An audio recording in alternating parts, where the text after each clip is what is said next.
Hi, everybody. I just want to welcome you. We're going to give people a moment to log in. This is the live stream of Refuse Fascism, talking about the fall of the Trump fascist regime, beginning November 5th in Washington, D.C. We're going to get into this massive nonviolent outpouring that is determined not to stop until Trump and his whole fascist regime has been driven from power. We want to welcome everybody tuning in. We have a lot of people logging in from around the country. We're going to give people a moment to get started. And we are going to, not to get started, we're going to get started. Another moment to be logging in. And we are also making this available as a live stream simultaneously on YouTube for any spillover that doesn't fit into our Zoom. So just thanking you for being right on time and tuning in. In a moment, Sam Goldman is with us as promised. Go ahead, Sam. Hi, everyone. I'm so glad to be with you. If folks can just make sure that if you can let me know that the chat is working and that we're all good, that would be lovely. Um, I am so glad to be with you. Um, and we're going to get started. I just wanted to check that everything was good, and it is. So I am going to share with you a little bit about what we're going to get into tonight. Since Sarah gave you a little bit of a taste, and I am going to present the full picture. So again, welcome everyone. My name is Sam Goldman. I am a national leader of Refuse Fascism and a host of the Refuse Fascism podcast. If you want to be part of driving out the Trump fascist regime, you are in the right place tonight. This webinar is for people who want to learn about and organize for November 5th. With your involvement and support, we're going to be flooding Washington, D.C. in what needs to be the biggest nonviolent mobilization in U.S. history. We're going to be flooding D.C. in our millions, refusing to leave until the Trump regime has been removed from power. So I want to be clear up front. If you are media or law enforcement, this event is not for you, and you are not welcome here if you're joining in those capacities. Please reach out to our national office for press interviews. We will be recording tonight and posting the presentation afterward for broader viewing. So if you're wondering, can I watch this later? Oh, my friend couldn't join and wanted to. We will be sharing that so that you have access to it. And I wanted to take a minute and let's with each other. Go ahead and drop in the chat. Let us know where you're joining from. And if you've already committed to being in DC starting November 5th, let us know by putting a thumbs up in the chat. We want to see you. So I'm going to stop sharing for a second just so I can see what some of the things are in the chat. I see DC, I see Brooklyn, I see Denver, I see Oregon. Hey, fellow Philly folks. Um, Let's see who else. Oh my goodness. Thanks. Keep it coming. Western Mass, lots of DC, New York City, lots of oh, okay. I see from New Mexico, I think, scheduled my flight, cleared my work schedule. I'm seeing some thumbs up. Beautiful, beautiful, beautiful. So keep it coming. I want to take a moment to give a special welcome to everyone who is joining tonight from local indivisible groups, other organizations, religious congregations, anyone that's joining as part of a network, a defense network that they're part of. If you're here representing a group, a congregation, or a network, drop that in the chat as well. We'd love to know who's in the room with us, who's part of this together. Oh, and Honolulu. Awesome, awesome. Keep seeing those thumbs up. Okay, Desert Democracy. Glad to have you with us, Dan. Indivisible 5051, New York City. Glad to have you with us. Awesome. So a couple of housekeeping items. We'll be going for about an hour and a half. To help everyone focus, the chat is going to be turned off during our main presentation, um, so that everyone can really focus. And we're going to be welcoming and eager to hear your thoughts and questions all other times. You'll be able to submit your questions through the Q&A option at the bottom, or using the chat when it's open. And we've also, gathered your questions that you've submitted when you registered. Um, so if there's questions that aren't answered tonight, we'll save them and we'll respond to them on our website, on our social media in the days ahead. So again, so glad that you're here. What we're doing together is nothing less than historic. Generations to come are going to look back at whether people in this country rose to the challenge of fascism. And tonight, you are a part of that answer. So thank you for being here, and let's get into it. We're going to start with a presentation from Sansara, then we're going to get into some organizing components, and we will then end with your questions. So it's a pleasure for me to introduce Sansara Taylor. Sansara is a co-initiator of Refuse Fascism and a national leader of Refuse Fascism, and she's also the co-host of the RNL show, Revolution Nothing Less show, which airs on Thursdays on YouTube. Welcome, Sansara.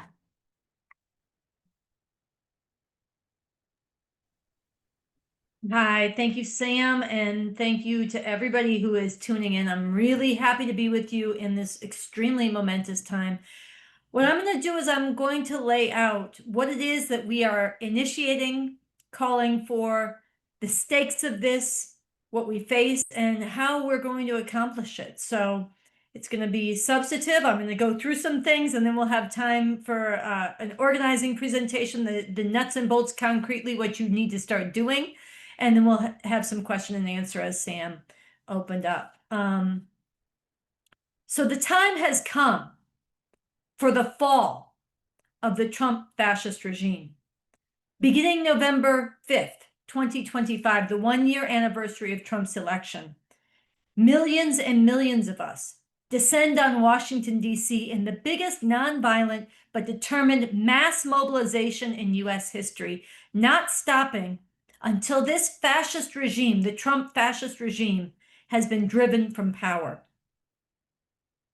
This is humanity's only hope for a decent future. Why is that the case? It's because fascism is not a looming threat. It is upon us now. What do I mean by fascism? I want to take the example of someone that most of you have probably heard of and probably been agonized about what's been done to him, Kilmar Abrego Garcia. I want to start with him. This is someone who grew up in El Salvador. He fled his home country out of fear for his life. He came to this country. After years of struggle, he won a court order protection against deportation back to El Salvador because he had legitimate fear for his life and persecution. So he was protected by court order, never to be deported back to El Salvador. He was swept up by Trump. Trump said he's going to, one of the things he wants to do is the biggest mass deportation in American history. So he started his machinery of deportation. He said all these criminals, all these, disease-trodden people, foreigners, invaders, rapists, murderers, criminals, we're going to round them up. But that was a lie. The majority, overwhelming majority of immigrants in this country are law-abiding. They are less criminal than the average American-born population. So what did Trump have to do to follow through on this? He had to start sweeping up indiscriminately, and he has. His masked men coming, terrorizing communities, driving people into the shadows, having them locked in their homes, afraid to leave, to go to the store, to go to work, to go to school, any of this.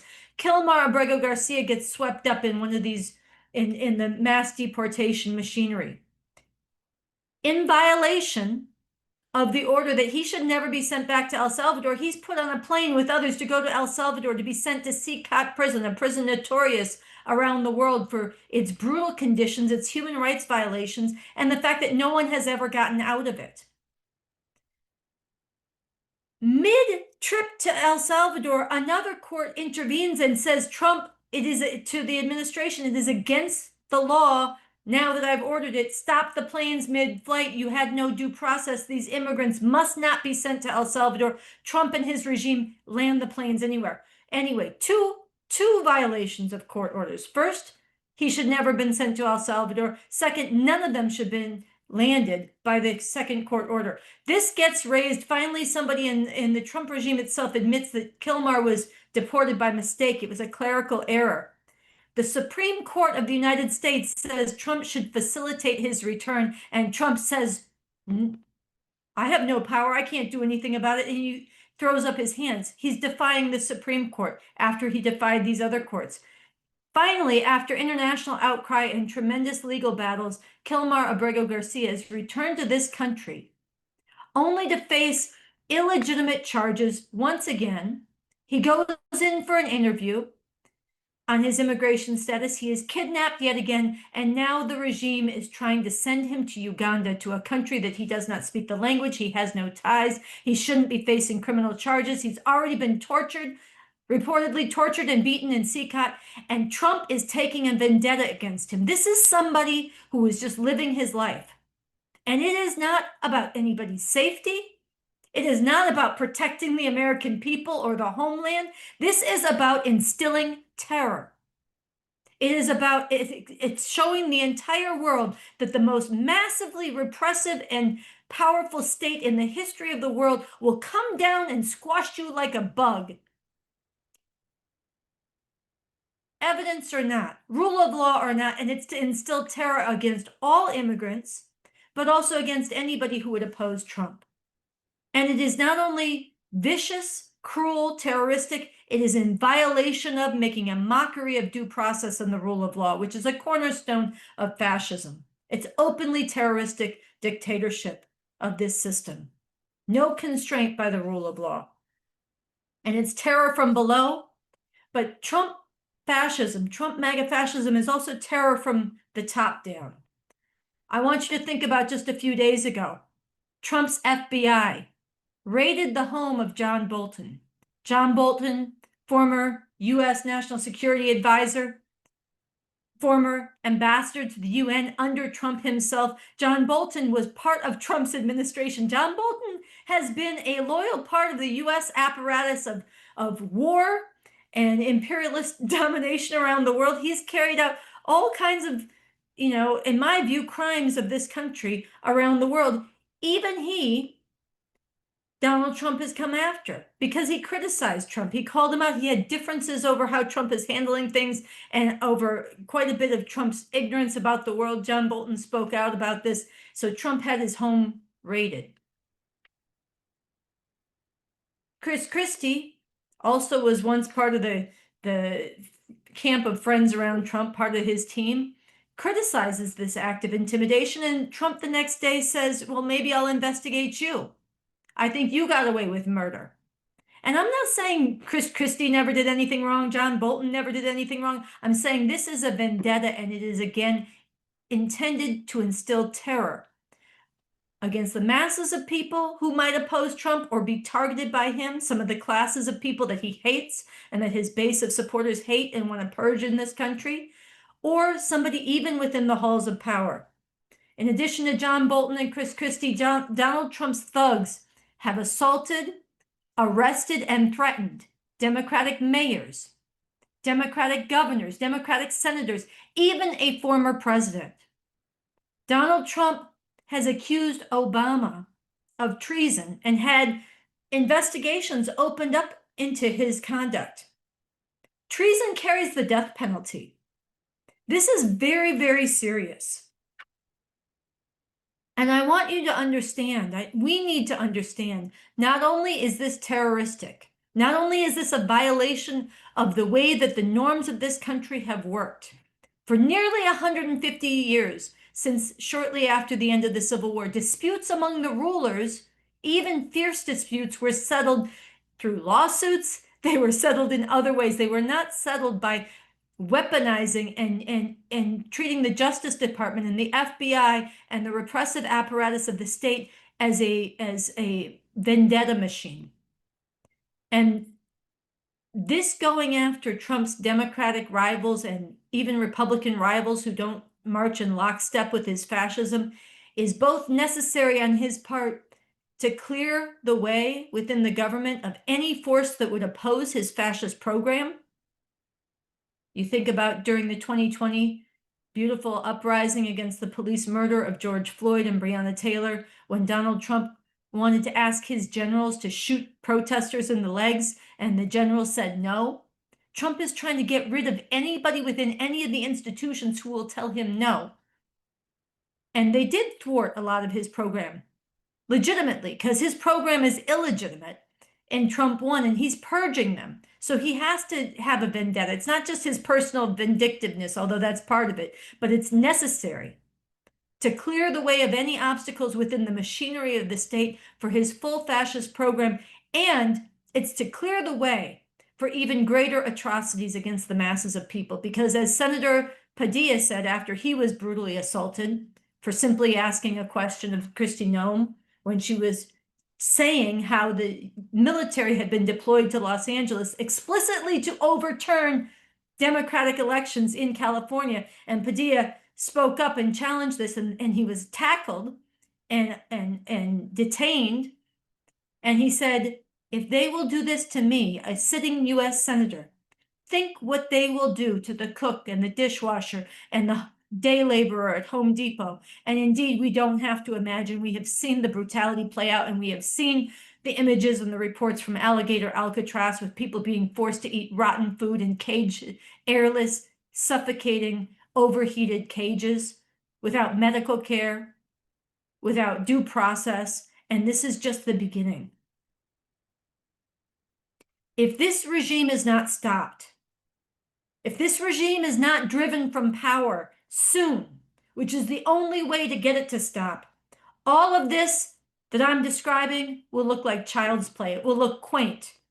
What is coming, if this regime is not stopped, is beyond what most people can even yet imagine, and we are only getting a taste of it. As horrific as what we are seeing is, as horrific as the military occupation of DC and before Los Angeles, and now the threats against other cities, as horrific as the disappearances have been, as horrific as the women dying of lack of abortion care has been, and the suffocated, enslaved lives for the tens of thousands of women and girls who've been forced to give birth against their will because they have no access to abortion. As horrific as that is, as horrific as the bullying and the erasure of trans people is already, we have only seen just the beginning.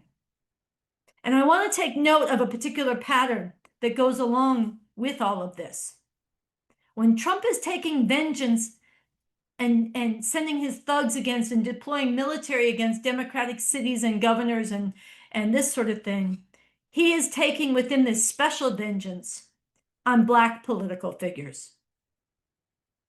And he is unleashing white supremacist genocidal brutality against Black youth in particular. And it should be lost on nobody. I posted a picture of the image that Donald Trump tweeted of Obama. I'll describe it in a moment. I posted it on Instagram, and a bunch of people wrote in the comments, that's not a real picture, as if I was exaggerating what Trump has done.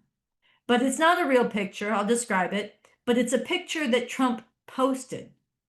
What was this picture? If you didn't see it, it was an AI-generated image of Obama being tackled by federal agents, cuffed like a shoved to the ground and cuffed, perp walked, and put behind bars and in a jumpsuit.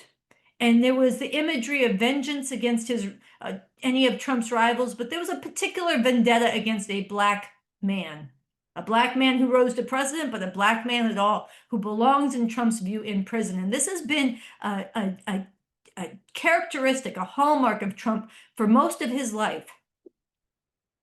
He has, going back to his racist discrimination in real estate, but also his taking out full-page ads to demand the death penalty for the Central Park Five. If you don't know about that case, you have to look it up. They were innocent, young Black and Latino teenagers who were railroaded. And Donald Trump said it wasn't enough that they be in prison, incarcerated wrongly for stealing decades of their youth and their lives, but he said, bring back the death penalty. He put his own money into full-page ads saying, bring back the death penalty, wanting these children killed. This is a hallmark of Trump. And even after they got out and they were vindicated, Donald Trump said in his first term they should still be in prison, even though they had been legally cleared of all charges. So Donald Trump has, when he's unleashing his military in these Democratic run cities, he has a particular vengeance against the Black youth in addition to the immigrants. That's who Trump is talking about when he did the press conference with the National Guard and the FBI and the police in DC, and he said, knock the hell out of them. Those were his words, knock the hell out of them. Trump is openly calling for police brutality and abuse. And as I said, he's been doing it for a lifetime. He also came out and publicly said in Chicago that shoplifters, and everybody knew from the context of his speech, he was talking about Black people in particular, shoplifters should be shot on sight.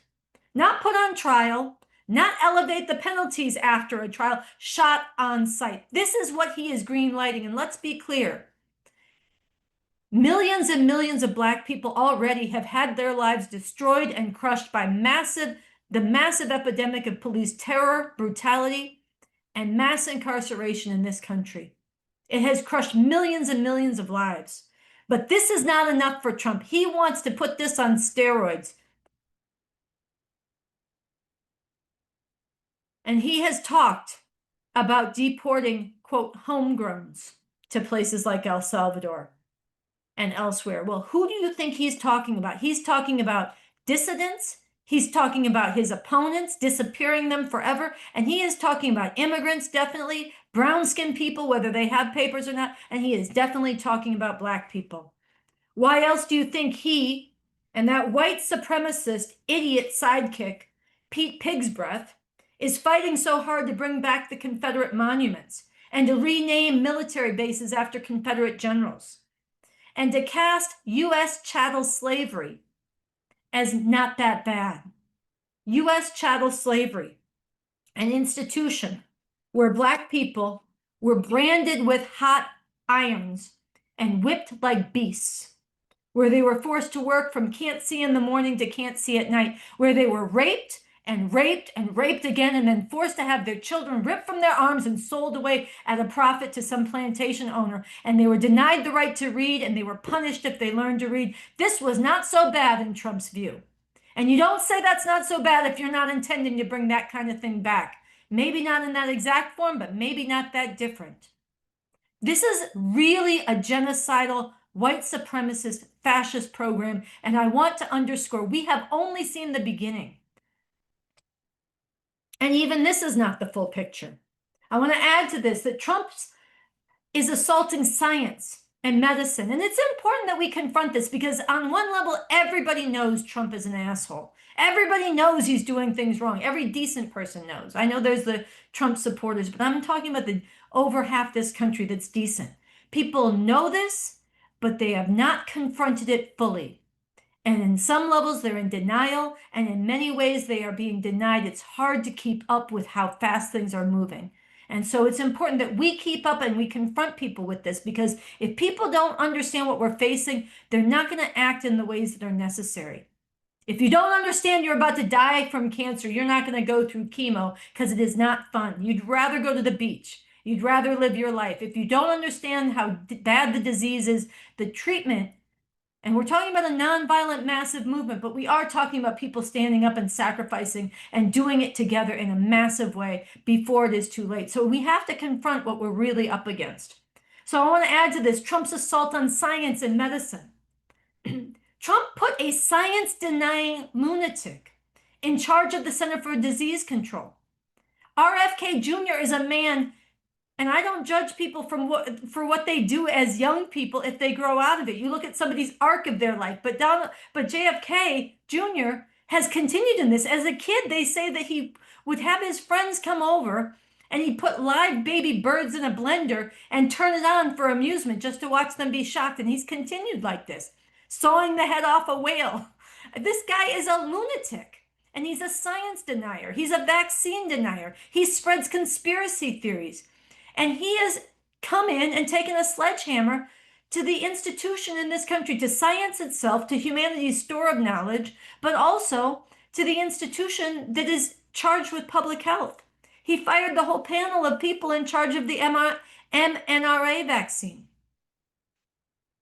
Scientists have come out and said this is guaranteeing not only that we won't develop vaccines for new, unexpected, newly emergent pandemics, but it is guaranteeing many millions of people will die in the next flu pandemic that hits the globe. It is known. We know this now. This is murderous, what's happening. It is murderous.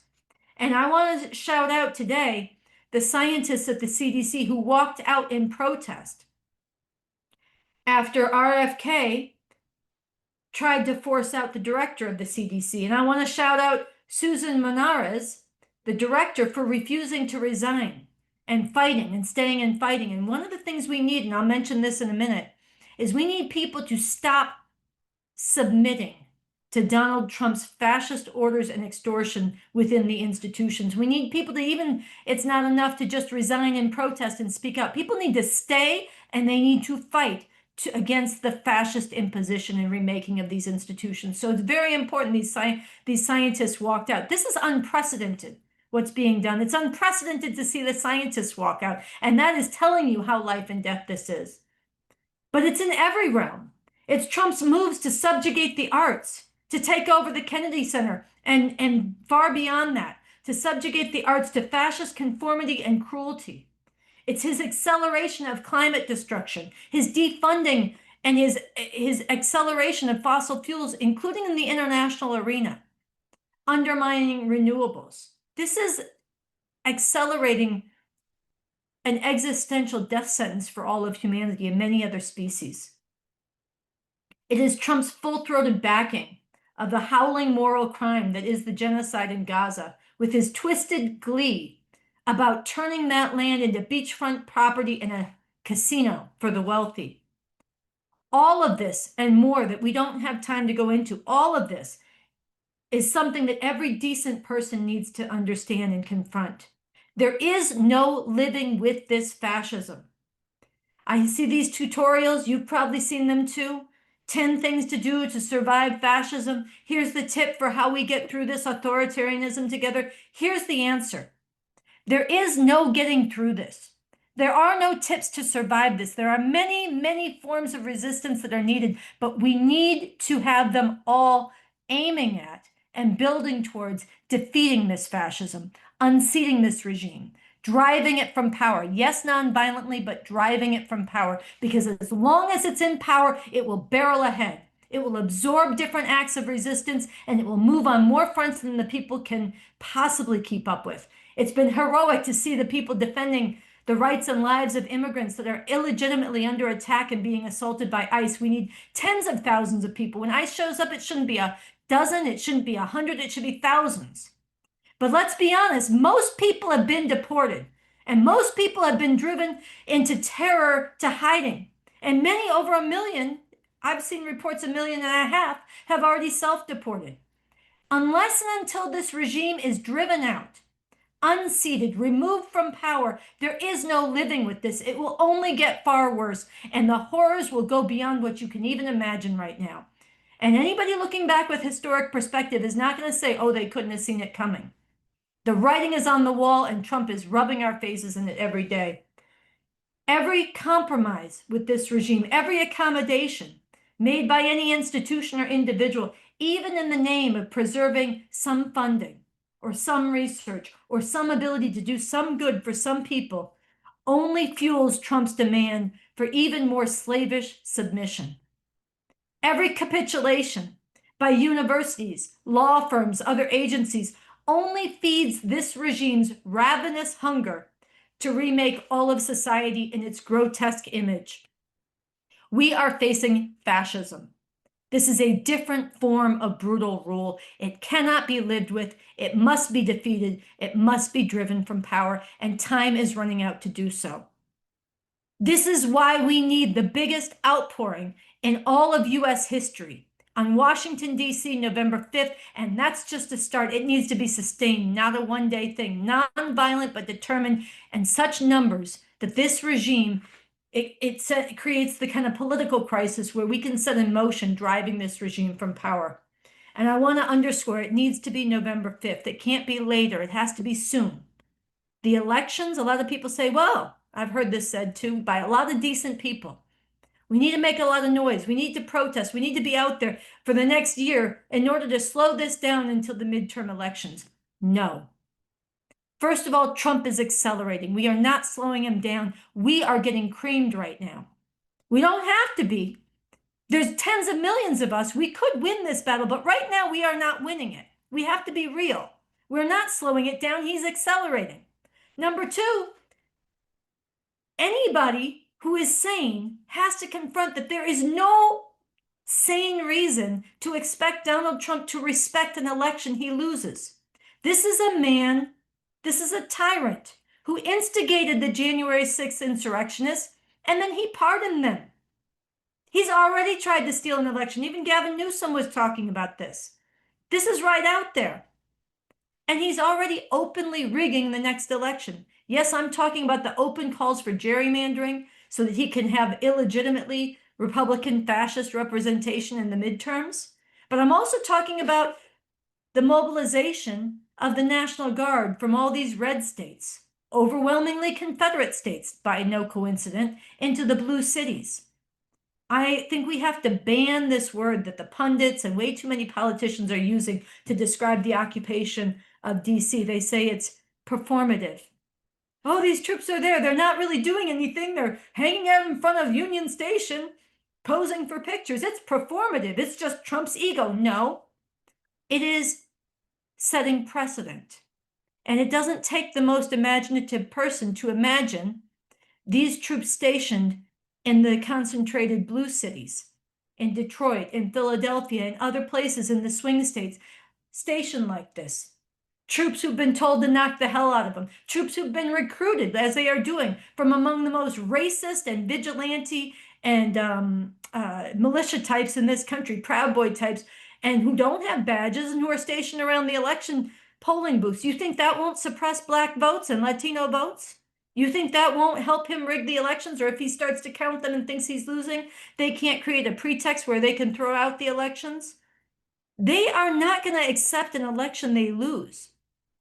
And so not only the elections are way too late, it is delusional, dangerous, and throwing away humanity's future to rely on that. This regime must be driven from power. Again, non-violently, but driven from power by the tens of millions of decent people in this country. I'm going to talk about how we do that, but I want to address one objection that we hear. People say, but Trump was legitimately elected. You can't really drive him out. It doesn't seem legitimate. Isn't he legitimate? Even if you don't like him, he was elected. And I want to say there's nothing legitimate about Donald Trump. We have to dispel this completely. First of all, fascism is never legitimate. All the atrocities, all the crimes we've seen him commit, all of the greater crimes that we know he will commit if he's allowed to stay in power, none of that can be legitimated because he won an election. That's just a dividing line in human history. But even if you were to accept, I want to come at this from another level, even if you were to accept that somehow being elected gave him some kind of legitimacy on the terms of this system, he surrendered any semblance of legitimacy, even on those terms, the moment he started to use his constitutionally obtained power to dismantle and take a sledgehammer to the constitutional order. This is what we have to understand. You cannot, there's nothing legitimate in that. He is dismantling the very source that even of that claimed legitimacy. He is undermining the rule of law.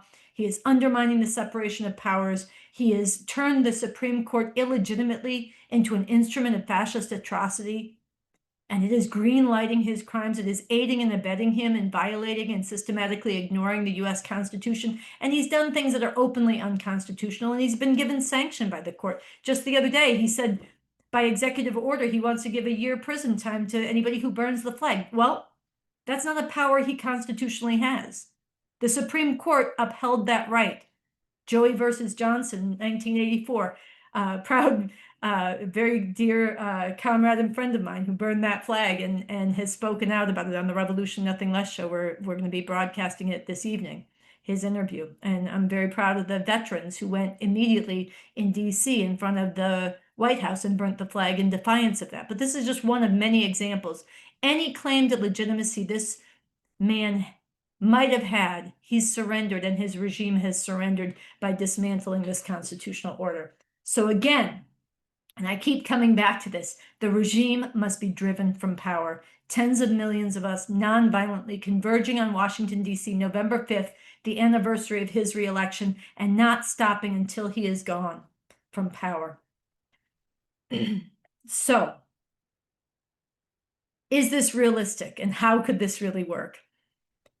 Could we, through our massive mobilization, first of all, could we mobilize the biggest protest in human history, and can we sustain it so it's not just one day, but it's again and again, creating an international incident, clogging up all of DC, building a small city of protest that does not relent. Some people coming and going, sometimes it'll swell and sometimes it'll shrink, but it continues, and new people come in, and restaurants are donating food, and people are donating transportation, and people are figuring out how to work together, and there's volunteers, medical workers who are coming in and setting up tents and providing services where they're needed. There's people who are doing trainings for defense and patrols to keep it nonviolent, but also keep it protected. There's all kinds of people coming in and lending their expertise. A lot of the veterans who are protesting now, the way the troops are being misused, some of them could play a big role in this. Many others with their skills coming in.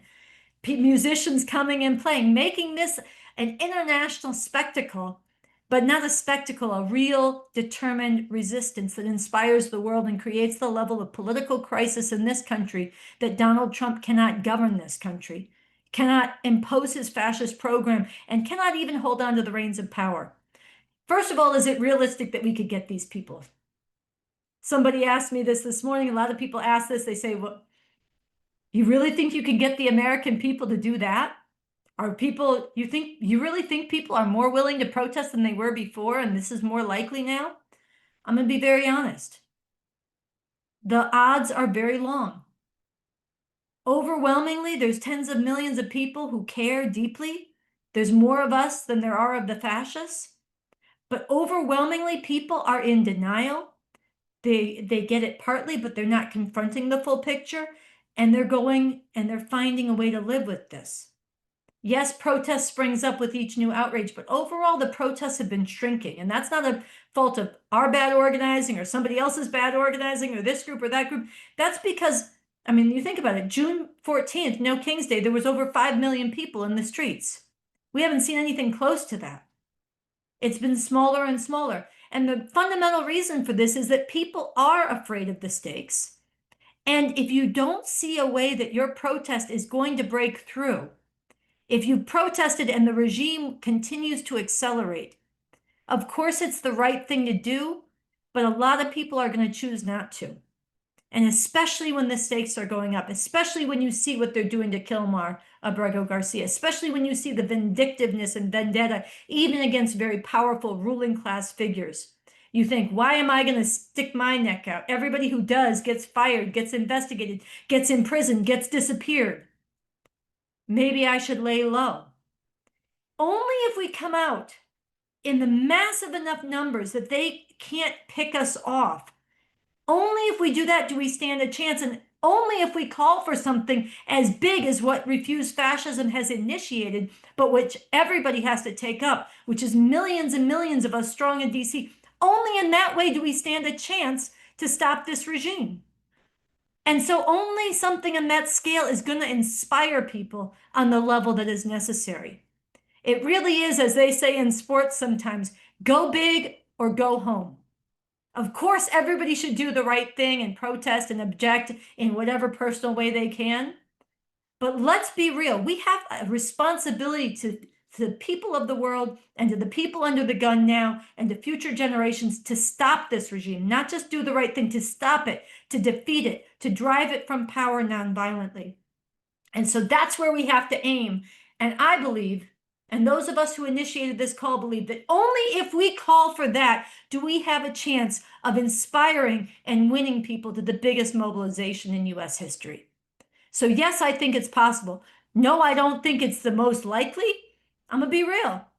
but it is the only thing that measures up. It is the only hope humanity has, and it is what we have to fight for, and it is possible. It is not a Hail Mary pass. It is not just a desperate move that we're so far down that it will just do anything and hope it works. There's a profound material basis in the fact that there are tens of millions who hate this, and they exist at every level of society and in every institution. So could it work? This is my second to last point. Could it work?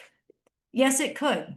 And the reason it could work, I want to go back to Donald Trump threatening Barack Obama, John Bolton, generals, members of the Fed, people in the CDC, purging the military, but he hasn't fully, the generals in the military, but he hasn't fully yet, threatening the governors and the mayors of Democratic cities. I want to go back to this because this is not only an example of the terror and the horror of the fascism and why it must be defeated. It also points to the fact that if there were a political earthquake from below, massive struggle, nonviolent but relentless among the people, demanding that this regime must go now, there are still people in positions of power all the way up in every institution and every part of this government who are deeply opposed to this fascism, who are themselves the targets of it, and who see what they believe in this country, what they believe makes this country legitimate and good, under assault by Trump. And if there was a struggle from below, it could compel them to move, but it could also give them the sense that there's a chance. This is their chance. This is their moment to move together to find a way to remove the regime. And there are all kinds of ways that Trump could legitimately be removed from power that are compelled by the nonviolent struggle from the people. But without that struggle from the people, this is not going to happen. No one is going to stick their neck out in that way on their own, and they're not going to have the power and the force behind them, among others, to follow it through. And they're not going to have this interest. But if there was a struggle from below, such that this country's becoming ungovernable, and from their own interests of holding this country together and preserving its place in the world and its legitimacy, they have to remove Trump, that could be compelled. So it is possible. But it has to, again, it has to be soon, not only because the atrocities are accelerating by the day and they must be stopped, but because for now there are people in positions of power who could do this. But Trump is purging them systematically. And if we wait much longer, that window closes. And when that window closes, it is unspeakably more difficult, if not impossible, to unseat this, and the atrocities will be beyond what we've seen. Again, what we've seen so far will seem like child's play. So the odds are long, but the necessity is there and the people are there, and there is no other way. And because that's true, we can win people to see that. They can come to understand it the way we've come to understand it. But the only way that happens is that we, the hundreds of us on this call tonight, and those we can immediately reach, we ourselves confront these stakes and rearrange our lives accordingly, and then we go out and fight for others to do the same. And I want to be very clear. There are moments in history where everything about the future depends on what we do. And we are in a time when the single biggest priority in each of our lives and the way we are going to be judged by history, by our grandchildren, if they exist, is by what we did in this moment. And so right now, this needs to be our biggest priority, fighting to mobilize everybody for November 5th and beyond in this nonviolent, massive political earthquake from below that is determined to drive Trump from power. This means take time off. It means make a serious donation. It means go talk to your friends. It means make your plans now to come to DC. It means if you know people in DC, arrange for housing. If you don't know people in DC, then be part of networks figuring this out. It means you're going to others. We have posters. Sam and Coco will talk about this in a minute, but we have posters announcing the fall of the Trump fascist regime. We have a call to act, which I neglected to say at the beginning. Most of my presentation is drawing from the text of this and elaborating on it. This makes the argument. It's on the website, refusefascism.org. Get it, internalize it, argue it out with others, hand it out. And I'm not talking about the few hundred of us here hand out a few thousand flyers at the next protest. I'm saying let's get on a mission. and recruit others so that we are distributing hundreds of thousands of these at farmers markets, at concerts, on subways, on buses, at the college campuses, under every dorm room, in every dorm on the campus, under the professors' doors, in the government agency offices, handed out everywhere. This has to be known. So make your plans to be to DC. Free up your time and volunteer your services and skills, whatever they are. Bring in your network, spread the flyers and the posters, donate and fundraise.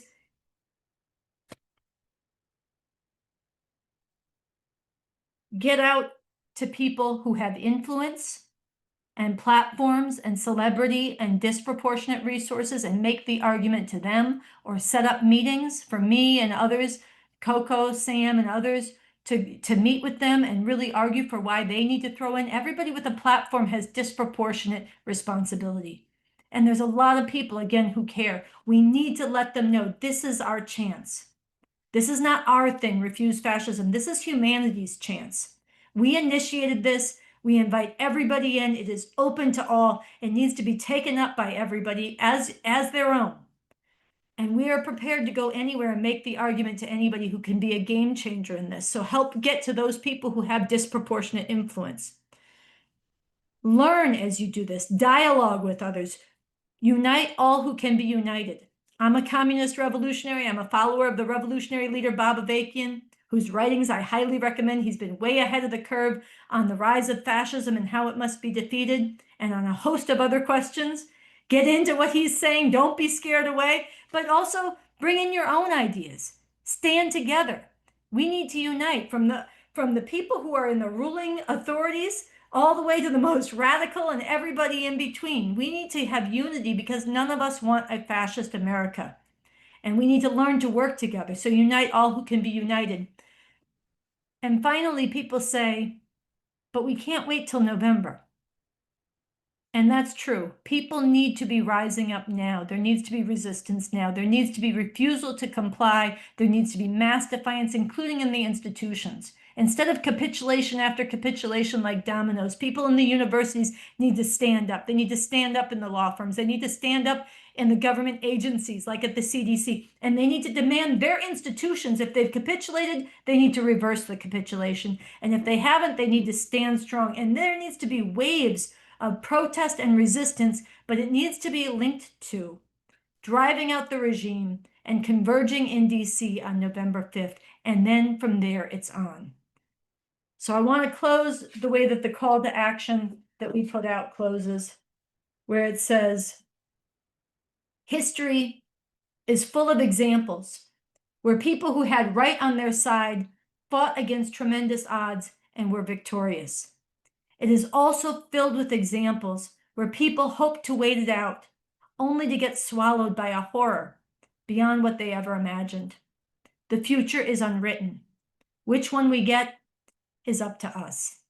So that's the challenge, and that's the invitation to each of you, to all of us together on this call. And for the rest of the call, or the Zoom, we're going to get into how we affect that. Thank you. Thank you, Sansara. I'm just gonna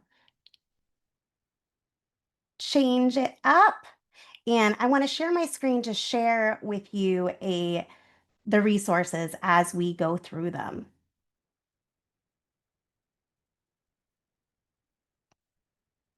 So, sorry, I forgot to push one more button. The chat should now be back open. So if there's other questions questions or ideas that Sansara's presentation provoked, I want you to put them there. So I know that there were a lot of questions about organizing. We're going to get into some of those right now, and then we'll be continuing to speak to them on our website and refusefascism.org and on our social media at refusefascism. November 5th, and the relentless outpouring of millions to drive this fascist regime from power only happens if we make it real. Every one of us here has a role to play, and it starts now, here.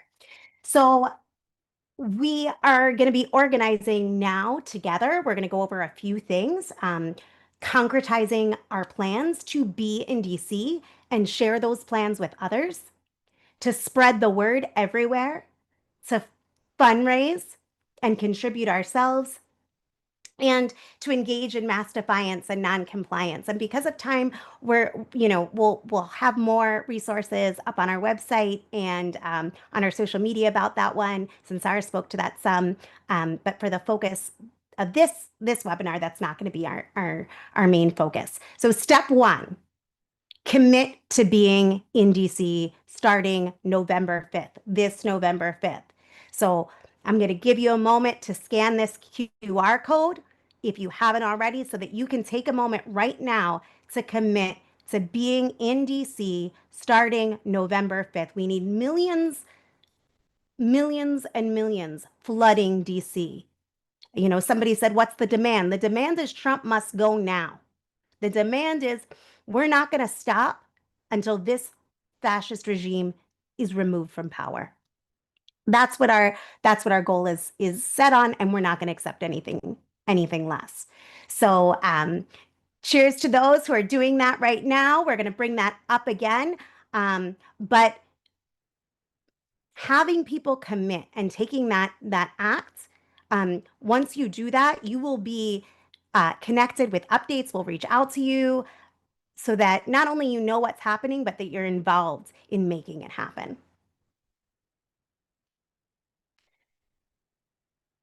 So I want to talk a little bit about making and sharing your plans to be in DC. So step one, we're making our plans to be there. That means clear your schedule. You need to take off work, take off work.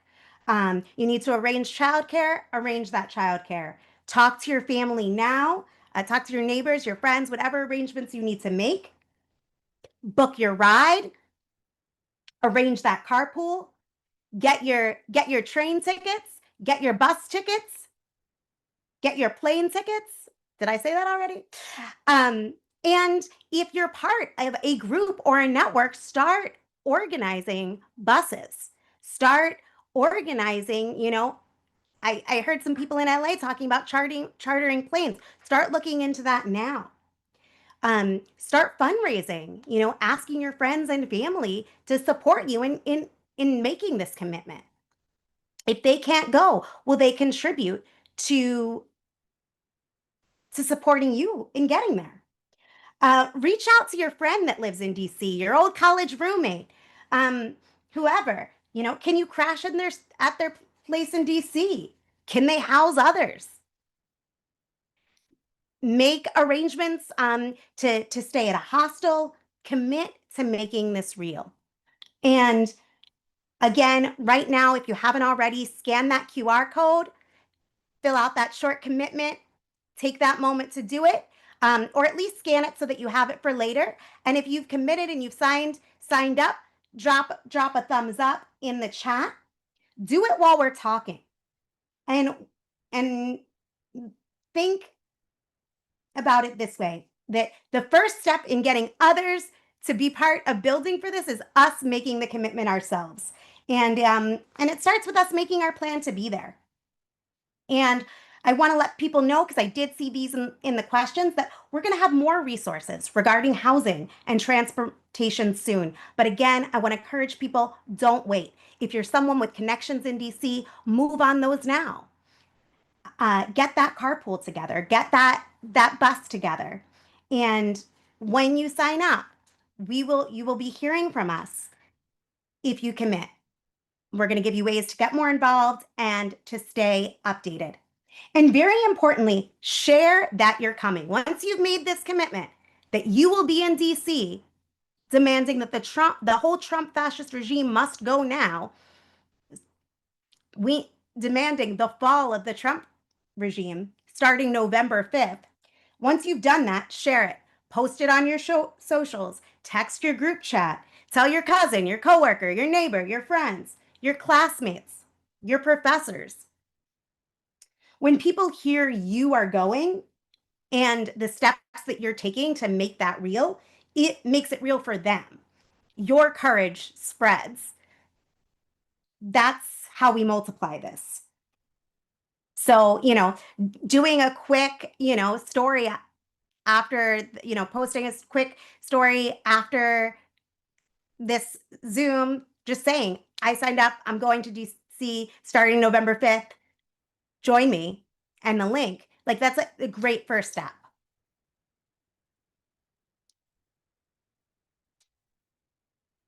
Now, Sansara talked a little bit about this, but I want to give you some more tools on it. We need to spread it everywhere, from the windows in businesses, on in our town squares and our main, shopping districts, and on poles throughout cities, everywhere, to plastering the walls of, campuses and metro hubs. It needs to be everywhere. By next week, people need to be buzzing. Have you heard about these people going to DC starting November 5th? Have you heard about people calling for the fall of the Trump regime? Have you heard about people calling to not leave until the regime is removed? Plaster the walls, posters in every dorm, every cafe, every community center, flyers in every big crowd, not just one to one flyering, but like giving people stacks to get out in their community, organizing people on the spot. We're not going to do it with the few hundreds we have now, but we are going to do it by the thousands that we get this to right away. And by every person we meet, treating them as a potential organizer and giving them something to do right away, even if it's as simple as getting a stack of stickers out all over their campus, or getting posters up, on one city block. Think about concerts, sports events, metro hubs. Strategize with your crew. Where can you saturate your area? Where are people who are gonna, if they see this, be moved to start a stir about it? Where do those people congregate? Get these posters there, like campuses. It's hard to imagine a movement that drives out a fascist regime without students being at the forefront. And so we need to be on these campuses, um, with these posters. You can, we'll talk more about where to get them and that in a moment. What if every bulletin board, every lamppost, every campus corner shouted November 5th? Labor Day. It's going to be a launch pad. Really be on a mission. Hit the marches, the protests, the parades with this message. The time has come for the fall of the Trump fascist regime, beginning November 5th, Washington, D.C. Get enlargements of this poster, get it on cardboard poles, and bring it into these marches, into these protests. Make a banner with the with the information that's on the poster, and get it up on poles and stand where everybody can see it.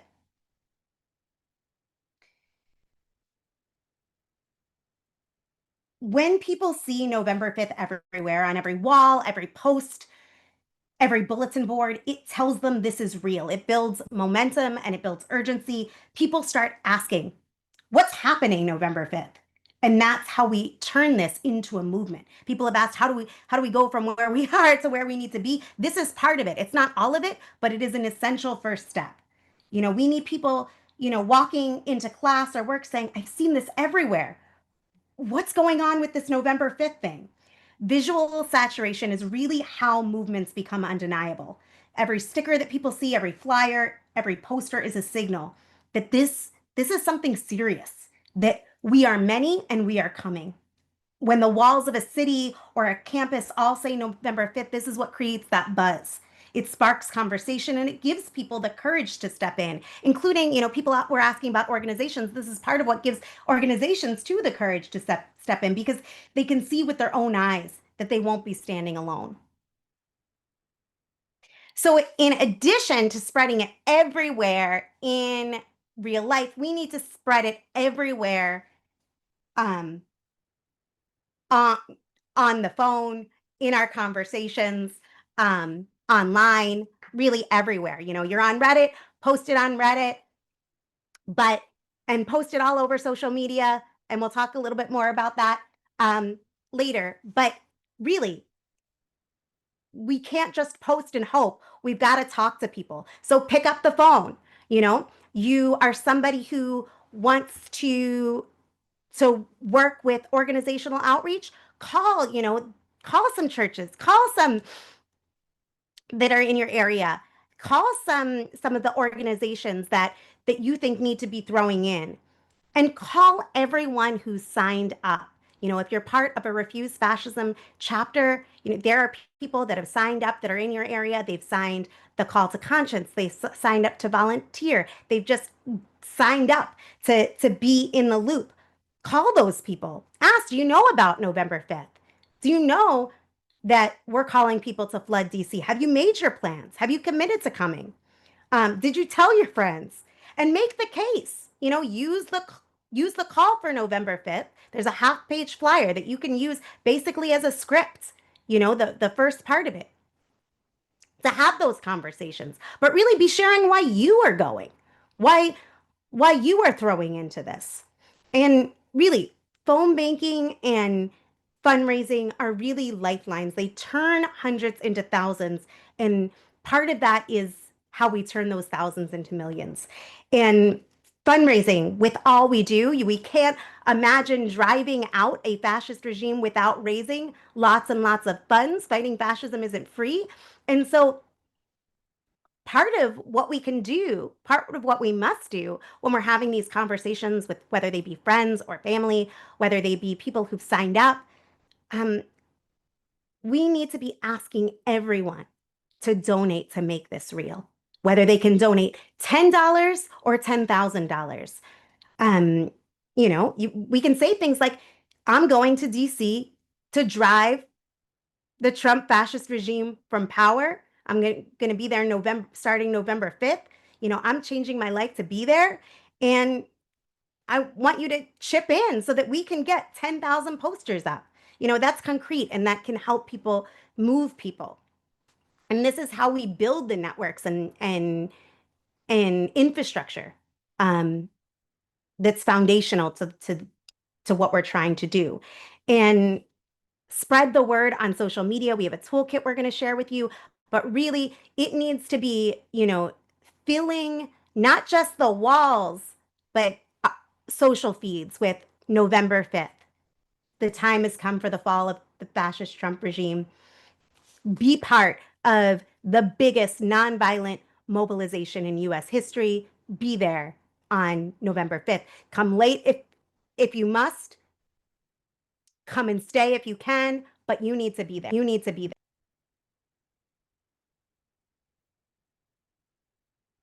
And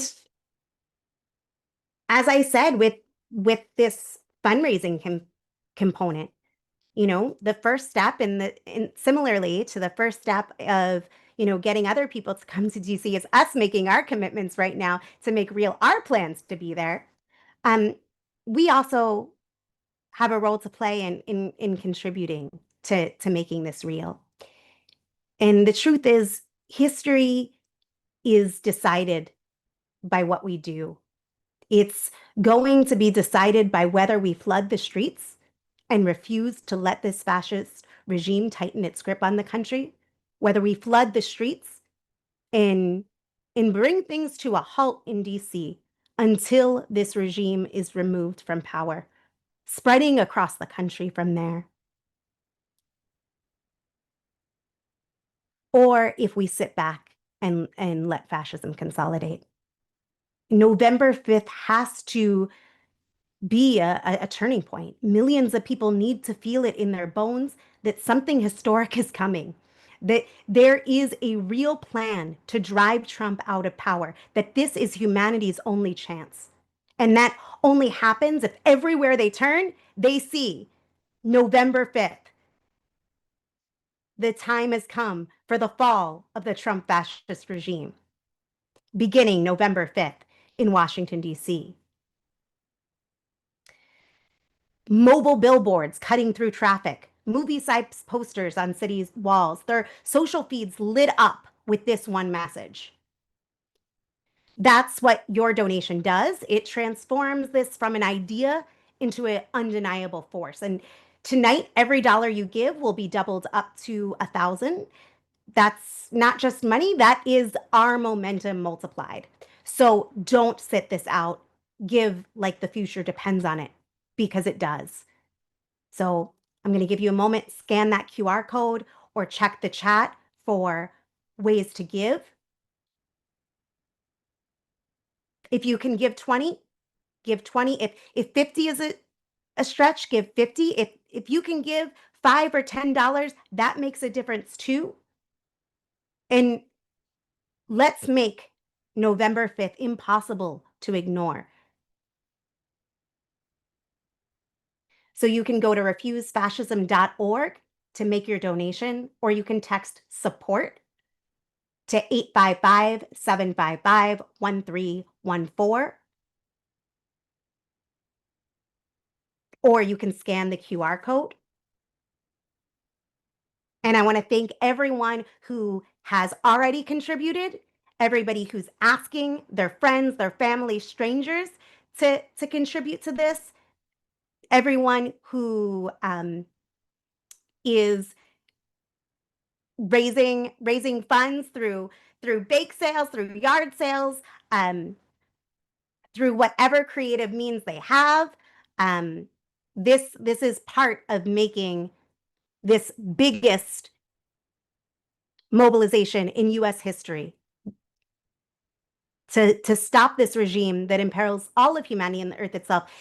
This is a key component of it.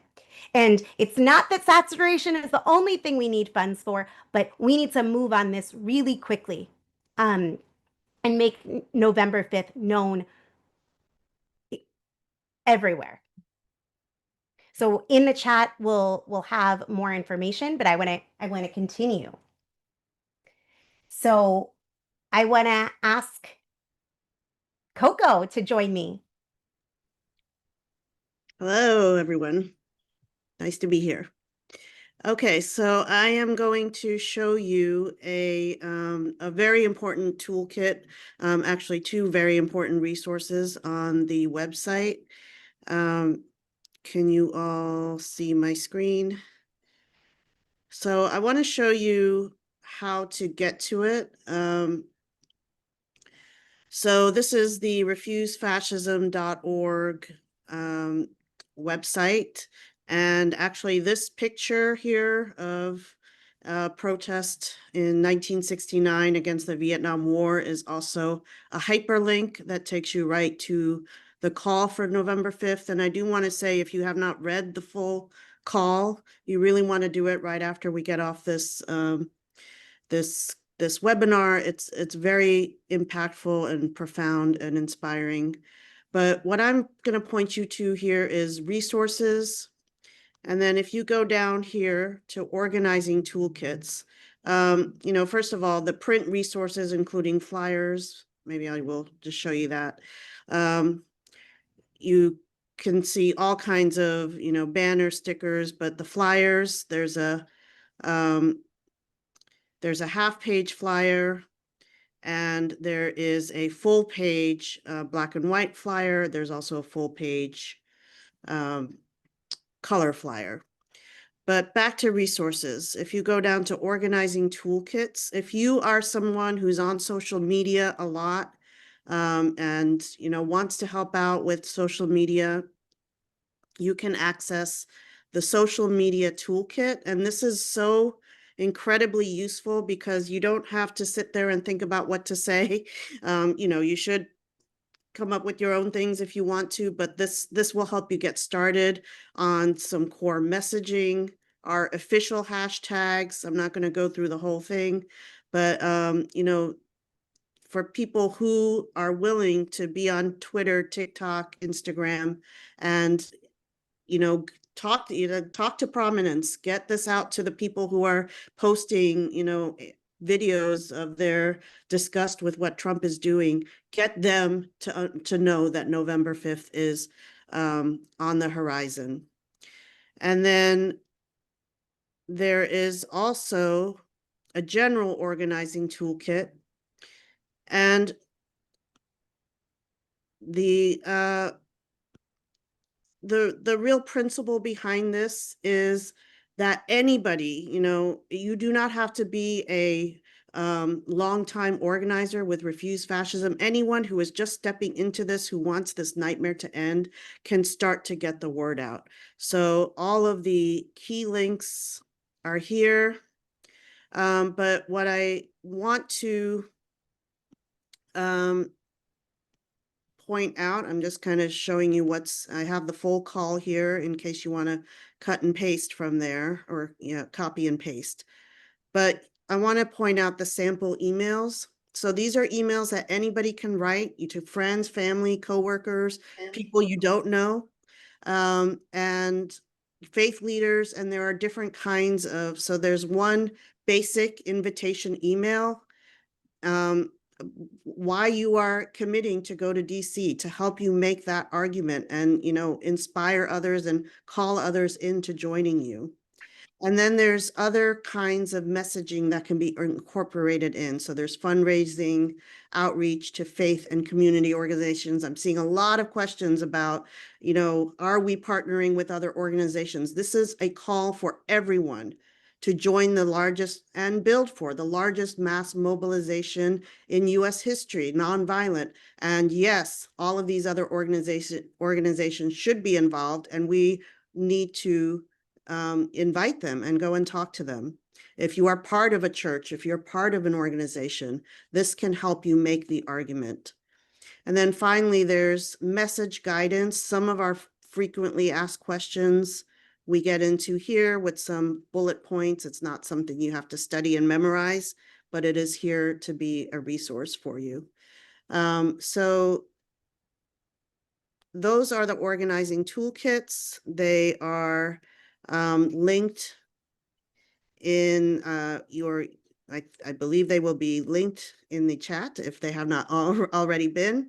And we hope that, you can get started right away. Get these emails out, get everybody on this call. Who are 50 people you can email? There's you don't have to sit there and get ChatGPT to draft something. It's there in the organizing toolkit. So thank you.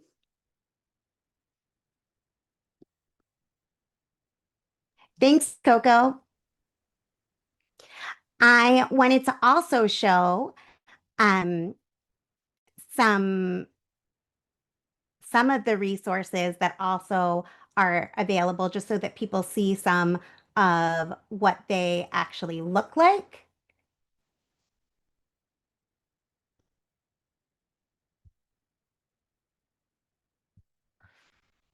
So this is the poster that was mentioned. There's stickers, there's the full page and half page flyer that was mentioned, and there's social graphics well beyond that you can post on your Instagram, along with videos to repost, and suggestions on making your own. So those links are in those toolkits, and we'll be emailing those links out. So don't worry if you can't copy and paste right now, or pin it now, but we will be sharing those, and they're also going to be all available on refusefascism.org. So we mentioned this before, but I just want to emphasize again, people are wondering, well, why are we waiting, right? We're not waiting, but we do need, excuse me, we do need millions in the streets of DC, surrounding the White House, surrounding the Capitol, surrounding the illegitimate fascist PAC Supreme Court. And to do that, we need to build the infrastructure that people have talked about, and we need to let those millions know this is on, and they need to be a part of it. And part of that is we start now with mass defiance and mass noncompliance now, resisting every fascist escalation. Um, Not collaborating and not capitulating, you know, um, having our institutions standing up to illegitimate fascist extortion, not folding in the face of it. And the cost of the disruption of our lives, the cost of the risk, the cost of all of that is nothing in comparison to full-on fascism. And just like right now, the capitulation um, is what's contagious, so is courage. And as we are engaging in mass defiance and mass noncompliance, we're raising the demand. Trump must go now. And we're building the momentum for November 5th, launching this relentless, nonviolent, massive struggle um, to this fascist regime from power. Many of you have had really incredible ideas on ways that you think um, we need to organize. So many great points about working with other organizations, so many resources that we need to be providing people. And you are needed to make that happen. So if you're interested in campus organizing, you're needed. If you are interested in fundraising, you're needed. Um, if you are someone who's adept in translation to Spanish in particular, but other languages as well for our print materials, um, so that we can really reach all of the millions who need to be part of this. Um, Sign up to volunteer. If you can do print graphic design, help get this on podcasts and YouTube shows and MSNBC and uh, alive on your favorite influencers channel. All of that. Help with media and PR. Sign up. If you want to do outreach to religious organizations, if you think it's important that we're reaching academics, if we're reaching artists, be part of an outreach team. If you want to be spreading this on social media, whether it's content sharing or content creation or video editing, you are needed. This happens only if we step in and step up to this historic challenge before us. So you can scan the QR code, and there will also be a link in the chat if that's easier. And shout out to everyone who's already signed up to volunteer. And before we go into the Q&A, I want to share again, if you have not committed to be in DC, I'm putting up the QR code again. Let's get hundreds committing tonight to be in DC starting November 5th to demand Trump must go now. Sign up to be part of what needs to be the biggest, most massive, most determined, yes, nonviolent mobilization in US history. Put a thumbs up in the chat if you've signed up. I'm going to ask also if you were considering whether or not to give. You want to see these posters everywhere. You want to see the stickers everywhere. You want to see thousands committing right now to be in DC starting November 5th.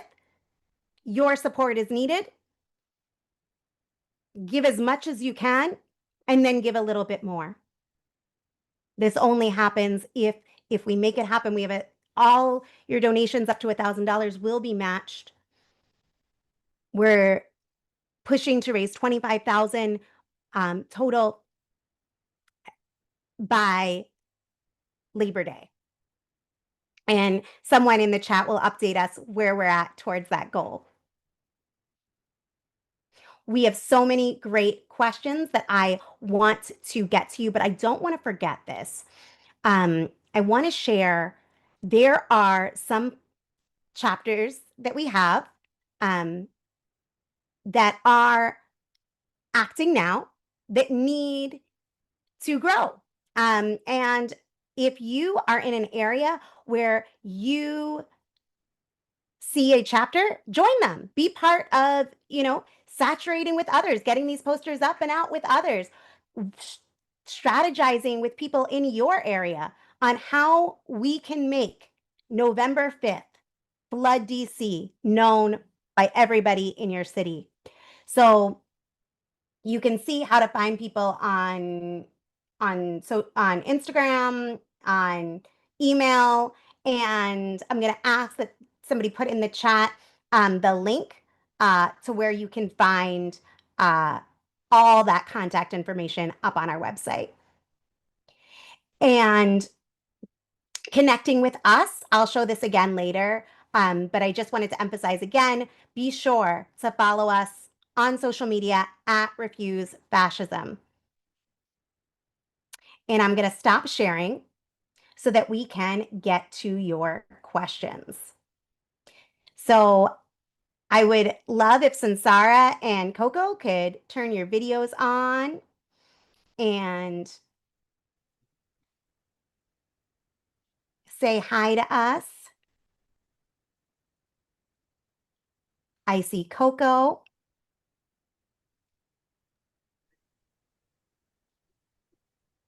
I'm busy trying to type as many answers as there's so many questions, but so that's what I was doing. But anyway, let's talk to the group. Yeah. So let's was there a question that you saw that you want to speak to first? Uh, who does anybody have I don't have a strong opinion, but Okay. I could pick one. Coco, I know that you had a question that you thought was good that you wanted to start with. Yes, I put it in the chat to you and I'm looking for it, but uh let me see. Okay, there were four sort of sets of questions, I guess. One was um you know, partnering that rightly, this is not something that Refuse Fascism can do alone, partnering with other organizations. This was a big question. Someone had asked the question, what happens November 6th? And, and also, what's once the regime is driven out, what's the, um, how do you fill that power vacuum? So maybe those could be two to start with while I look for the other. The two were what happens I have November. from others too, Coco, that I flagged. So, but Sansara, Coco, did you want to speak to those first? Or did you want to hear more? I'll answer one of them, okay? What Great. happens if we unseat the regime? I think first of all, Party. Sorry. that's true. Actually, if we were able to, I want people to picture if there was millions and millions in the streets in such a sustained level that this regime really is put on the back foot. It starts to splinter. The fights among them start to come out. Other people who right now have been attacked and silenced by the regime within the halls of power start to have their gumption and their wherewithal, and they start to find the legal means to they're being flooded by lawsuit after lawsuit. The federal courts are not just accepting a lot of the I mean, they're already standing up, but they stand up even more. The AGs are pushing things. The National Guards, a lot of them are saying, we took an oath to the Constitution, not to these unlawful orders. If those things start to happen and institutions start to fracture and the people have the initiative, there's going to be a lot of different camps. A lot of people are saying, are we going to camp out? Are we going to, what are the logistics? I am saying there's going to be a lot of different camps, literally. But there's also going to be a lot of different camps, different schools of thought, different ideas being contended. There's going to be people with different scenes who are over here and over there. I mean, if you look at mass outpourings that have happened, there's a lot of different culture and defiance and celebration, and there's going to be the joy of standing up and there'll be the fear, there'll be the risk, there'll be sacrifice, but there'll be the joy of standing up together. There'll be the outpourings, there'll be the unity, there'll be the things that people learn from each other, the mixing it up with people who are segregated and kept from each other in this society. There'll be a whole lot of upliftment. There'll be people taking to the streets around the world in response. If we succeed, first of all, it will be a party. I mean, it will be the biggest party, one of the biggest parties in the history of the world. All over the world, people will be celebrating and inspired by it. And you do not remove a regime in this way without reversing who has initiative in society and where the political momentum is. And our view is that Trump must be removed. We say the Trump fascist regime must be removed. We think a lot of them could be brought in for criminal charges, so a lot of them could be removed. But whoever's in power, even if some of the members of the regime are there, they're going to be facing an aroused population. And I think we have to stretch our imaginations because this kind of political situation that would be created through the nonviolent struggle of the people is going to be different than, an election where somebody accepts the results and you just change who's in office and a few of their cabinet members, but the rest of the thing stays the same.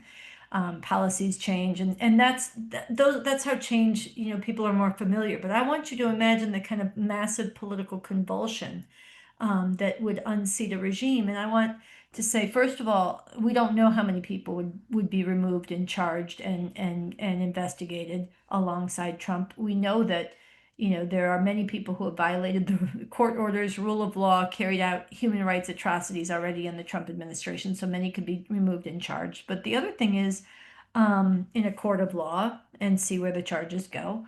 Everybody has the right to due process. But the other thing is, whoever's in power is going to be facing a changed political atmosphere. And I think it's worth noting that if we look at some historical examples, somebody like Nixon, when he came into office, I'm talking even before he was impeached and removed or resigned. When he came into office, he was escalating Vietnam. He was determined to see it through and win that war on the terms that it was being fought. By the time, even before he was removed and resigned, he was having to withdraw troops. And that was because of factors that were bigger than his political views. It was because of the US was losing the war in Vietnam, but it was also losing the coherence of the country. The anti-war opposition in this country was ferocious. The campuses were not functional. Many of them had shut down because of the protests. There was, within the US military itself, there were whole units that were refusing to go out and fight. They were defecting. There were people who were deserting. There were people who were resisting and going to prison rather than going to fight. The US could not reliably carry out its war there anymore. Among major units of the, if you haven't seen it, there's a really important film. There's two really important films. One is called Sir No Sir, about GI resistance at that time, and one is called FTA, which is F the Army. Jane Fonda and others were a part of it. If you can find these, Sir No Sir is on Netflix, I believe. It's an incredible film made by David Zeiger. It's an incredible film. But it gives a sense of the political atmosphere, the geopolitical reality and the political atmosphere in the country, the geopolitical reality internationally and the political atmosphere in this country was such that even somebody like Nixon was having to give a lot of concessions to the demands of the people. And so when you set terms from below, you have that he was, there was a whole host of things that he was doing that were not about what was in his heart. And we could go through many examples where that starts to happen because of the struggle from below. So I think two things we should imagine. If this struggle succeeds, one, there's many, many people who could be removed besides Trump legitimately. And two, whoever is in power, whoever comes in and fills that void is going to be answering to this aroused population and changed sense of initiative. And they're going to have to contend with that. So we don't know, but it'll be a more favorable situation for the masses of people. Then there'll be debates over where this needs to go. There'll be different people saying we've gone far enough. There'll be some of us who say we need to go farther. There'll be debates about that, and that's fine. We'll have the space for those debates and the space for that struggle, which we will not have if fascism consolidates. Thanks, We were asked Sarah. to put in the chat. I'll put in the chat the names of those films. Coco, you wanted to introduce a question, and I wanted to um to raise a question. I am seeing time, but I'm seeing that there's still a good number of us here, so I'd like to do two questions if that's all right with you, Sansara and Coco. Mhm. Yeah, so there was a question And about, sorry, Coco, Deborah, please remove the person from the chat. Thank you. okay, so I wanted to introduce, I want to read a section from the call for November 5th. It says the whole Trump fascist regime must be driven from power. This can be done by refusing to surrender the future and our humanity to a vengeful fascist maniac, by millions rising in massive, unrelenting, nonviolent protest and resistance, by defying and refusing to comply with fascist dictates, by walking out, by shutting down, by fearlessly using our platforms and influence to inspire and challenge others to join us. By doing all this day after day, coming back stronger in the face of attack and repression, uniting, not dividing, across many viewpoints and backgrounds, fostering a collective spirit of courage and righteous fury, willing to sacrifice for the greater good of defeating this fascism. And the reason I read that was there was a question about sacrifice and, the risk of doing this, as worthwhile as we think it is. How do we prepare for that? And then there was a question of what if Trump declares martial law? So I thought we could take those questions on together. And those were the questions I couldn't remember that I had talked about. Do you want to address them or you want me to go? How do you want to do it, Coco? Why don't you go and then I'll see if I have anything to add. Well, I think first of all, there are a number of things. What if Trump declares martial law? I think the point of why we must do this is he's doing that. A lot of people say if you protest, you're going to provoke. He does not need a pretext. He is moving. This is in my presentation, and a lot of people said, "Oh, we know this, get to the plans," but actually we need to confront this and its full implications, or else any plans we make are on a different foundation. If we are thinking, "Oh, if we do this, he might declare martial law," we're not confronting the reality. He is militarily occupying DC and Los Angeles still right now. And he is preparing to go into Chicago without pretext. He's threatening New York and Oakland and many other places. He's saying, get used to this. Yesterday, Stephen Miller went on Fox television and said that the Democratic Party is an domestic extremist organization. These people are not stopping because we lay down. They are not stopping because we clear the streets and don't give them a provocation. They are bulldozing and they are going rapidly. And so our only chance and humanity's only chance, humanity's only hope is for us to rise to the challenge of going into the streets in such massive numbers. Not that they won't try to crush us, but in such massive numbers that it's difficult for them to do so, and such massive numbers that the fact that we have right on our side is so undeniable that if they try to come down with illegitimate repression, which yes, they will, and their crazies will do crazy things and dangerous things, but that's already happening. But we need such numbers and such righteous defiance and such joy and such morality in what we're doing and such disciplined nonviolence as well that if they do this and when they do acts of repression, it further delegitimizes them and it further inspires others to come and stand with us. That is how every struggle has advanced. We do not want them to do it, but we wouldn't have to do what we have to do if they weren't committing crimes against humanity and preparing worse, then we wouldn't have to go out there with the risks it entails. But the idea that it's safer to lay low, it might be safer for you as an individual, but it's not safer for the immigrants in Alligator Alcatraz. It's not safer for the black youth who are having their faces shoved in the pavement and being pressed with federal charges right now for having an open container on the street. It's not safer. You know, people say, oh, it's not safer. So we have to think about humanity.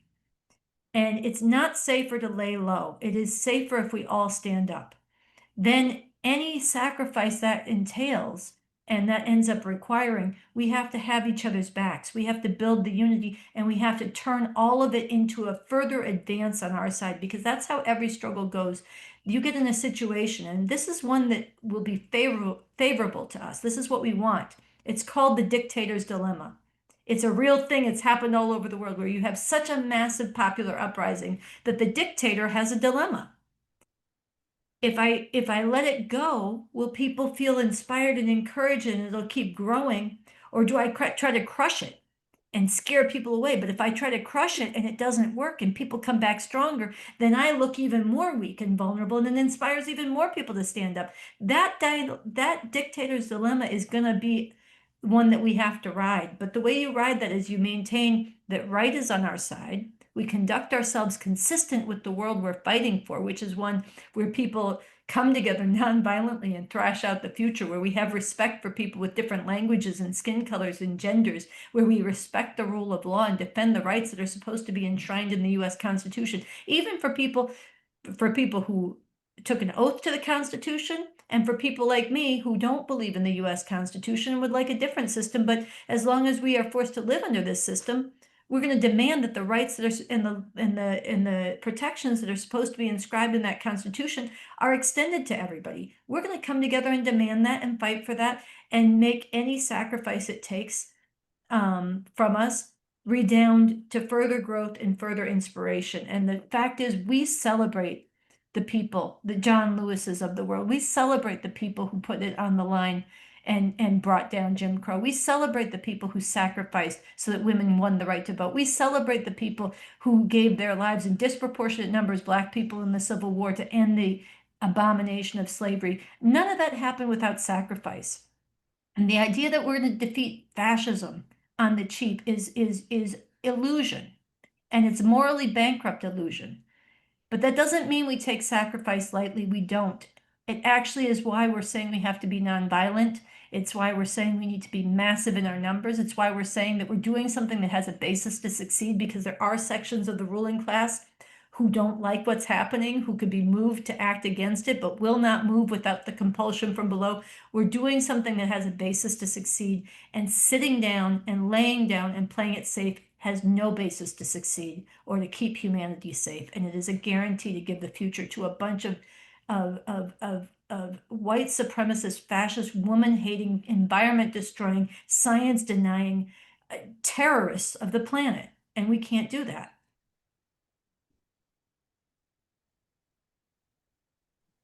Thank you so much, Sansara. Coco, did you want to add anything? No, I thought that was a very good answer. I mean, I guess the only thing I would add is there is a question of, who are we going to be? What we are being asked to become under this regime is unconscionable, and that is also part of the call. And so everyone, has to ask themselves, every decent person has to ask themselves, what is required of me now? And, how do I rise to that challenge? But I think there are more of us than there are of them. And in every movement where millions have driven out a hated regime, uh, as as Sansara was talking about the dictator's dilemma, people came back stronger and came back and came back, and the regime was not able to withstand that. I also want to speak briefly to the question of are we working with other organizations? And first of all, I want to echo what Sam said at the beginning. We want to welcome everybody who is a part of a different organization on this Zoom tonight. We saw people sign in who work with Indivisible, who work with 5051, who work with the different vets organizations, different local organizations. It's very important. And we are doing our best in Refuse Fascism to reach out to as many organizations as we can. But actually, this is going to spread because you are part of doing so too.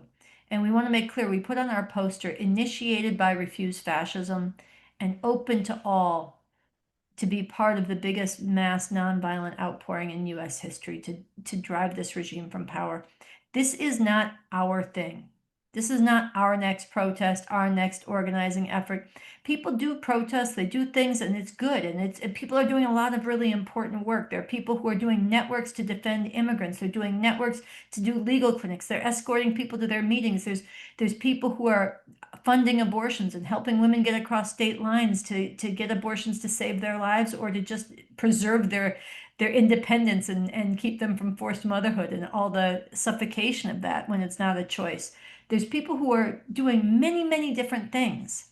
I can't list them all. They're important things, doing legal observation at protests. There's a lot of it, doing lawsuits against what Trump is doing against the law.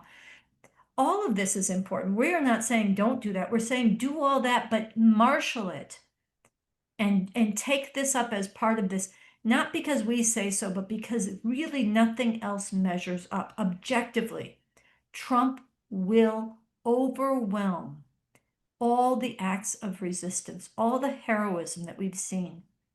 He will overwhelm it and he will bulldoze it and he will exact and extract revenge and make living examples of the terror that he inflicts. That's what he's been doing. And it has a chilling effect.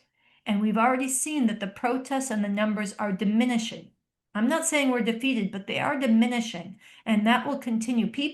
There's a really important concept that I learned years ago. Somebody put this together very well, and I've had it in my head for years. They said, that which you will not resist and mobilize to stop, not just resist, but mobilize to stop. That which you will not resist and mobilize to stop, you will learn or be forced to accept. And if we do not mobilize to stop this regime, if all we do is resist it, as righteous as that is, we will learn or be forced to accept its nightmare. And that is what people are learning and being forced to accept, however reluctantly, however much they hate it. If you don't see a pathway to defeat it, you find your place in it. That's what history has shown. And we're seeing it around us every day. So there's a need for us to go to a whole different level, all hands on deck. And it's every organization, but it's also, and it's really essential, it's not just the organizations. This is going to be millions and millions of people who've never been part of any organization, who've never felt politics mattered in their life in any kind of urgent way before.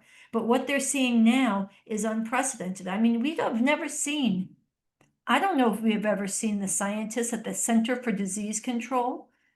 How much more mainstream can you get? Government workers, scientists who work for the US government around healthcare, walking out in protest because of how outrageous and murderous what Trump is doing is. Murderous to real lives and murderous to human store of knowledge. All over the world, this is going to cost lives. So they're just one example of people who are not your usual suspects. There's millions who need to be mobilized, who are way beyond any organization. The last thing I'll say about this is in 2020, we saw a glimpse of this after George Floyd was murdered by the police and Breonna Taylor and others. 16 million people came out, and they came out in towns and among numbers that had never been organized before, and in little tiny so-called red states and red cities and towns and rural areas all throughout the South, the Midwest, everywhere else. There are millions and millions of people who are feeling the shock of this or who could be inspired to act against this regime and with the demand that Trump must go now if we reach them and inspire them. So I'm saying, yes, we need to reach to all the organizations. We need to fight to unite all who can be united and have principled unity. We don't have to agree, and we won't agree on many things. But we need to agree this regime must go, and none of what any of us want is going to be possible if this fascism consolidates. So we need to go to the organizations.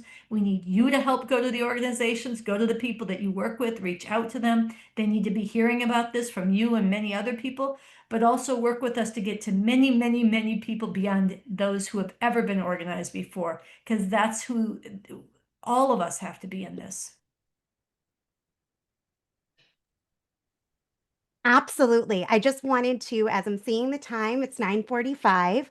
I wanted to say that we reached our match, and I want to thank everyone who has given. Um, And we need to far surpass that match. So continue to contribute, continue to ask your friends, your families, your neighbors, your coworkers, strangers, uh, to to not only chip in, but make this their mission. Make flooding DC November 5th your mission. And I wanted to say to those who have questions that we have not gotten to, as I said at the beginning, and I will state again, we are saving all your questions and we will be speaking to many of them that we did not speak to already in the presentation or Q&A, through our social media, through our website. And I also wanted to say that um, there are so many ideas that you've put in that are really important and really incredible. So many questions of how do we make this real? And I just want to again make the point that you are part of making this real. And this isn't going to happen without your involvement and really without us all changing our lives to make this happen. And so if you haven't made that commitment yet to be in DC, I want to implore one more time that you make it. Um, that you put it on your calendar. Again, you talk to your spouse, arrange that childcare, do what you got to do, but make your plans to be in DC. And if you're part of a group, figure out how you're going to not only get yourselves there, but get a bunch of people there. And if you're somebody who's raised, what about logistics, or what about organizational outreach, or how are we reaching these millions, or what about billboards? All of this is amazing. We need you as a volunteer. So sign up to volunteer. The link is going to be in the chat again if it's not already. And I want to say that just one more time that November 5th happens because we make it happen. We can make November 5th the beginning of the fall of the Trump regime. And that means that we got to go out on its hair right now. Posters everywhere. Making Labor Day a day where people are leaving and be like, all I saw was November 5th. Something's happening November 5th. That's something that we can make possible. Get on the phones. Get on the campuses. Everybody's got to know. November 5th, get to DC. Come and stay if you can. Come late if you must, but come to DC. And, since Sarah said this a little bit earlier, but we don't get another shot at this. This is our moment. We look at contempt with contempt at the people who went along as good Germans for a reason. They were good Germans for a reason because they stood aside, and they didn't stop it. And if there are future generations, we do not want them to look at us with in that light. And the world is watching, and we can and must make history together. And there was something brought up earlier about sacrifice and risk and waiting, and I wanted to share something that was in something that I read recently. This is not the exact quote, but countless people have ended up in cells and graves thinking that they could wait for change rather than force its occurrence. Many thought that they could hide, be quiet, or comply long enough to avoid their destruction when that wasn't true. And there is no great rescuer coming to save us if we behave long enough. What we know, what Sansara laid out as the fascist threat that isn't looming but's here, should be taken seriously. The Trump fascist regime is relentless, and only a relentless opposition willing to move heaven and earth to stop this nightmare measures up to that. That's the only force that can stop it. And with that, I want to really just express my deep appreciation for Sansara and Coco and the work that you've both been doing, not just tonight, but really every day making it November 5th known. And I want to thank all of you who are tuning in, who have been contributing your ideas, your questions, your connections, and and sharing this. And I I'm so glad. I'm not glad to have to drive a fascist regime from power. There are many things that we would all like to be doing instead, but since we need to do this, I am so glad to be doing it with you. So Coco, Sansara, if you have any closing words. No, thank you all. Good night. Well, in the name of humanity, we refuse to accept a fascist America. We're going to flood DC November 5th. One more time after this call. If you haven't committed to be there, go do it now. Bye, everyone.